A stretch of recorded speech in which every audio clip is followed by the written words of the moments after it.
Hey everybody, welcome to a quick channel update. I did browse your comments for some hints and suggestions at how I should address my 2-year absence from YouTube. And so far I didn't really get any, just, you're just too friendly. Just welcome back, it's nice to have you here, wow, you're still alive, stuff like that. No hostility, no explain yourself in a video, do a public walk of shame, something like that. Nothing. All just friendly comments, which, of course, I'm kidding. I don't even know what to say about that. It's like, I didn't expect, first of all, I expected to open the channel again and there's like maybe 3 people and one instantly leaving on the first video, and then maybe I get one comment and it's going to be like starting over with a new channel all over again. But it wasn't like that at all. You guys watched my videos, you commented, you just welcomed me back like I just left the door to buy breakfast, which is still feels a little weird. I gotta honestly, weird good. I guess we just got ourselves a great channel going. I'd say, let's say that. So thanks for that. But it left me with the choice how to address this situation by myself. So I choose to do a video because it's quick, it's compact, it can be rewatched, recommended, whatever, so you guys can know what's up. And I'm trying to keep it short and sweet. Everything else, just we took some prisoners, and they are presents, so that's why it's a passenger. Anyway, anything else you can address in the comments, of course, and I'll do my best to answer them all and satisfy your curiosity. So first thing first, and I do want to make this a 2-parter. Number 1 is I'm explaining quickly what kept me from YouTube. And second is I want to do a second series next to Crusader Kings 3. So I'm looking for some input, which one is going to be, because my time is limited as always, and I can only manage a second one. So I got to pick and choose, even though it's very, very hard in the current market. There's a couple games that I would love to get into. Anyway, so first, what kept me from YouTube? As those of you who follow my channel for a while now probably already know, around the time that I stopped YouTube, I was about to get married. While this would ordinarily not keep you from... Oh, we did we conquer this here? Yeah, we did. While this wouldn't ordinarily keep you from doing YouTube videos, I would just conquer this one, no? Come here. There we go. In our case, it was a bit different because my wife is not born in Germany and was not living in Germany at the time. She's from the Philippines. And that took a bit of work to get that visa going, which I severely underestimated. I'm suspecting we both underestimated it. Good news is it worked out in the end.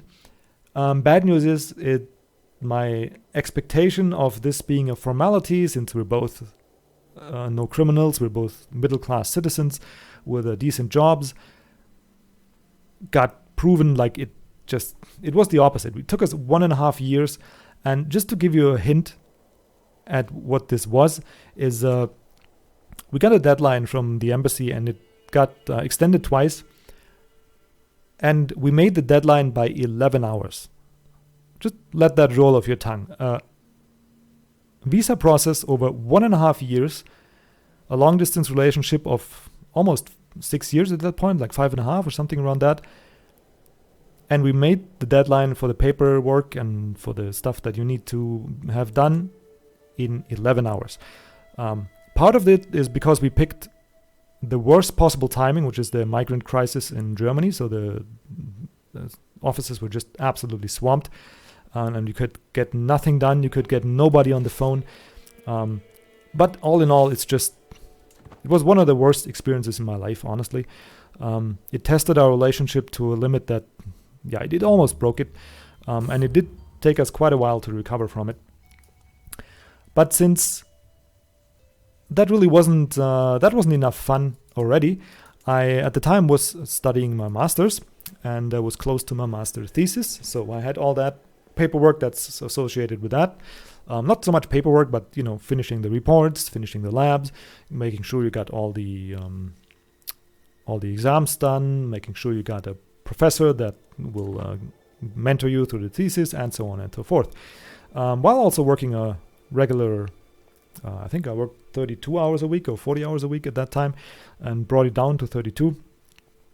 Anyways, all that was going on, and I just collapsed pretty much. It's not a proud moment. I should have just sat down, get my priorities straight, release a video, tell you guys I'm gonna take a little leave because it's too much for me right now, and I'm sure all of you would have understood that, and now you know what's going on. I could update the channel from time to time. Hey guys, still working on some stuff. But I didn't. I just chose to power through like I usually do. Except this time, I couldn't power through it. This time, I just got wrecked. And yeah, I just dropped everything that wasn't essential to survival. And YouTube really wasn't. So I just slowly stopped making videos. It's like I think I started a couple series, as you guys know, and didn't finish them, Endless Space in particular. And eventually it got to a point where I was just ashamed to come back because I disappointed you so many times. And I thought there's going to be some resentment, rightfully so, and I just wasn't in a emotional place to be able to deal with it. So I just ignored it. Yeah, that went on for a while, and then after a year or so, I thought, well, now we're kind of sorted, and I can make my comeback. And my wife was pregnant at the time, so that's the very good news. And in Germany, as some of you might know, you get parental time when you have a kid. So you can take time off work. The government will pay you a percentage of your income, depending on how long you take off. You can take off almost a year, but then you only get like 30% of your income, which, I mean, could still be worth it for some people. If you have some savings and you want to enjoy the first year. Totally a thing. Whatever, just pick some random thing. Yeah, there we go. And you could split it with your wife, and so the husband gets a chance to stay at home, which was the whole idea of that whole law. And so I did that, and I thought, well, that's great. I'm almost finished my thesis. We're going to get a little kid. She's just going to pop out. It's a girl, by the way. And then I'll have a month, and I'll finish up my thesis. I'll start my YouTube going. I'll set up a server to automatically convert the videos, blah, blah, blah, blah, blah. And everything's going to be great. And once again, I underestimated my situation just a little bit, just a tiny bit. Because the second that little girl was there, my life got just, what do you say that? It got turned upside down, got turned on its freaking head. Because nothing really prepares you for, I mean, I was a bit arrogant in that I thought I could deal with it anyway. But nothing prepares you for that moment when you hold such a fragile little being in your hands that for everything in this world, for food, for warmth, for clothing, for support, for love, for not, everything depends on you. And that's a bit of responsibility, and that takes a bit of time. She depends on you 24/7. And what I also underestimated, how it knocks your wife out cold, which it did for mine. So my wife wasn't really capable of, she really needed me to be there that month, and it was great that I was there. But there was no extra time, no extra energy for YouTube or anything. I barely could get a kickstart on my thesis. So yeah, then I had to manage work and a baby and my thesis. And I did that for the longest time, and I finally finished that stupid thesis, and my little girl grew taller and more a little bit independent and stopped crying about every little thing. And what do you know, now she's 1 year old, and I found it in myself to, just face my previous failure and just do a video, upload it, and you guys don't know the cold sweat in my hands when I clicked that public button on YouTube when you upload the video. It was a bit scary, but I did it anyway because I really missed doing videos. I really missed just everything about it, the feedback, the the sharing my gameplay experiences with you guys, everything. It just missed it, and missed the interaction, the criticism, the just learning the game by your comments, and it was just, I was playing a little bit, so that's not going from my life. So I thought, why not give it a try? And which better game to do it with than Crusader Kings, that just recently came out. So here I am doing Let's Plays for Crusader Kings. And that's pretty much the story in a nutshell. Now I did set up my IT system in a way that saves me a little time doing these videos. They will get automatically converted. I even brought it to a point where I can just upload, like the conversion and the upload will go almost automatically. So that helps me a great deal. I don't have to sit there and wait for it and then upload it and sit there and wait for that. It's just going to be there for me to edit, and then I can go from there, which is a great time saver and really was necessary to do before. But now I'm all set, and I can... Oh yeah, okay, they're gonna attack me. Great. And now I can do videos and record again, and I'm hoping you guys will follow me along and enjoy the content I provide. And we can get back to the point where it was, and I learn from my mistakes and not just abandon you like I did again. So yeah, that's the story in a nutshell. Of course, there's more to it. There's some ups and downs in it and all, but you can just address it in the comments if you like, as much as I can without violating my wife's and my own privacy. I'll share it with you, and yeah, we'll just take it from there. So that's part number 1 done. Number 2 is that I do want, and this was a really stupid fight to pick, by the way. Number 2 is that I do want a second series going on the channel, not only Crusader Kings, because as great as the game is, you can get into a rut sometimes and just you want to see something a bit different. Oh, excuse me. So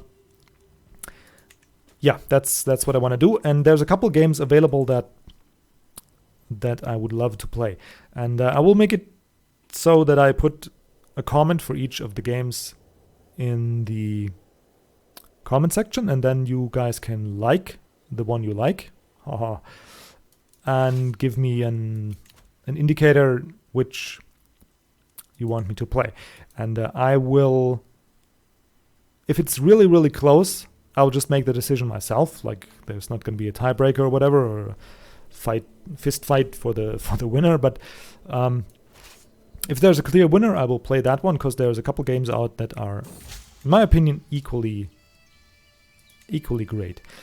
So game number 1 is called Old World. Is currently in early access still. It's a bit unpolished, a bit unbalanced still, but shows great promise. Is a mix of 4X, grand strategy, and role-playing, I guess.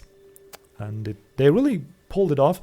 Just some concepts need to be fine-tuned a little bit, and the game will change during the course of a Let's Play. Like, the tech will change a bit, the bonuses you get, so your strategy could just not work or just get halted halfway through.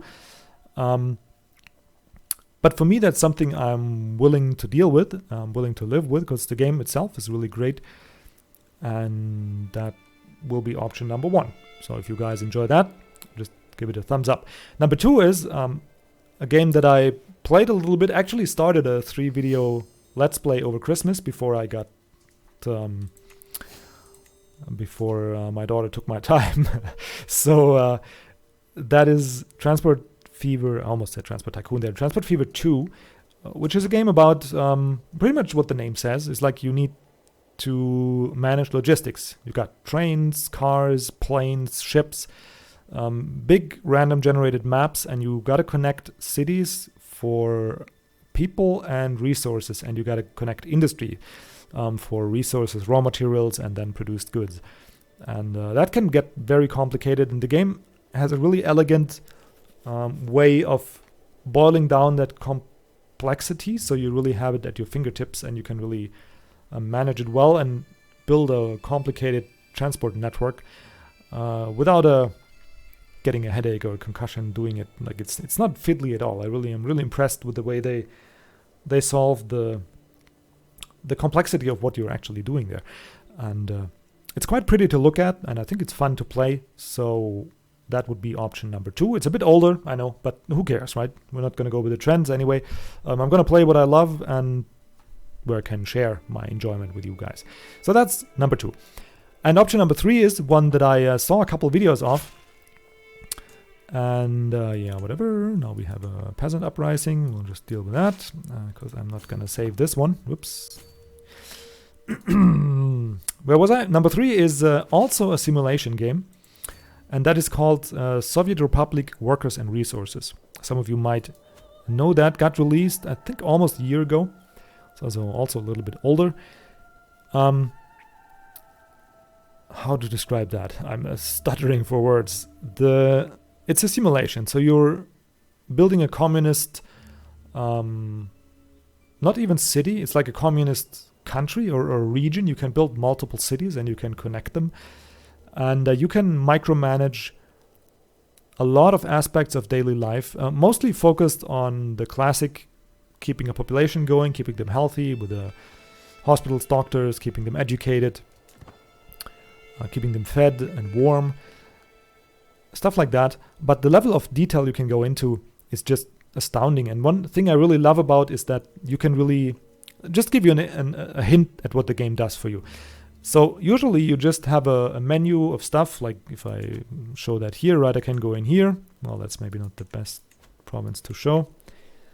And then maybe if I do it less, why is it all built out? Here, there we go.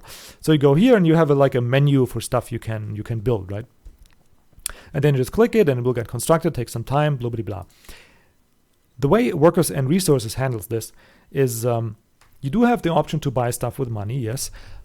But you can also build a construction office. Now, the construction office will need workers. The construction office will need construction vehicles like cranes and diggers and transporters and all kinds of vehicles that are used for construction, which I don't know all the English names for. So, and then you have those vehicles, you have those workers, and then you need resources. So you need stones, you need concrete, you need slabs, and those have to be transported to your construction bureau. And then you need, for these resources, you need raw materials that then get refined and then processed into those resources. And you can have that whole production chain, make your own slabs, make your own concrete, and have your own workers with your construction office build your own buildings. And that's the level of detail this game allows you to. And that's just astounding to me. It's what they did extremely well is how these systems interact with each other and picking just the right things for you to micromanage that won't make it overcomplicated, but still give you the feeling of being responsible for every brick and every mortar in this country of yours. What they didn't do so well is the menus and the way the interface works. It's not that, it's a bit clunky from what I saw on the Let's Plays already. And the guy I'm watching is played the game for like 70, 80 episodes. So he's probably quite versed in the menu, and I'm gonna bite my mouse a couple times trying to lay a road or trying to get a road to curve around a building the way I want to and whatnot. So that part is not that great. But if you can go past that, which I certainly can, because I do love my old school games, it's a wonderful, highly complex, deep simulation. So that is option number 3 that I wanted to play. And then I got some other ideas, but those are for later down the road when I can see who's still left on the channel and what you guys like. Because I do want to get into some vintage games, but I do have a list of those already. And it's all in my head. I bought the games already. It's installed. I tested if I can play them. But so that's going to be for later down the road, and I'm going to announce that when it's time. But for now, these are the 3 options. We got Old World, we got Transport Fever 2, and we got Workers and Resources. One of those I'm going to do accompanying Let's Play series alongside Crusader Kings. Yeah, I think that about covers it. So yeah, now you guys know what my future plans are. Now you guys know why I came back to YouTube, and most importantly, what kept me from it. I'm sure I forgot half of it through the course of this video, and you don't even want to know how often I started this video over. But it is what it is, right? So now you know. And for those of you who are still listening, a big thank you. I really appreciate the way you welcomed me back. Like I said in the beginning, I didn't expect that. I didn't expect to be welcomed back at all. I just expected that some new people will come here and the channel will slowly build, and maybe some old veterans are here. But the way you guys did it, it just felt great, and I hope I can reciprocate with those videos and that content that I do. I'll certainly try. Anyways, we'll see each other in the comments. Give a thumbs up for the game you like. I'll put 3 comments in it, hopefully before you can put your own comments in there. And yeah, other than that, nothing left to say, but enjoy your day, have a good one, and see you around for the Let's Plays that are coming up.